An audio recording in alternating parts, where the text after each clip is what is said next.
2023 urtean hasi ginen ikerketa bat, izan ere konturatu ginen Bizkaiko kostaldetik talde kriminal batek sartu zuen kokainaren kantitate potolo bat.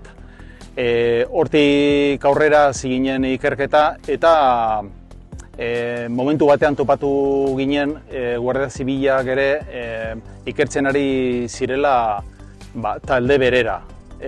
Beraz, hasi ginen haiekin ikerketa egiten eta heldu ginen aurreko urtearen abenduan non harrapatu genuen autokaravana batean 600 kilo kokaina. Hain zuzen ere, konturatu ginen Portugaleko kostaldetik sartu zituztela kokaina eta Salamankan bertan gelditu genuen autokarabana bat eta topatu genuen droga. Bai, hori normalean, nik esango nuke beti erabiltzen dutela lanzadera bat. Hau egiten dutena da autokarabanatik aurretik joatea, kilometro batzuk, eta haiek abizatzen diete ea kontrolik dagoen ala ez, edo zeo zer gertatzen bada errepidean beste bide batetik joateko.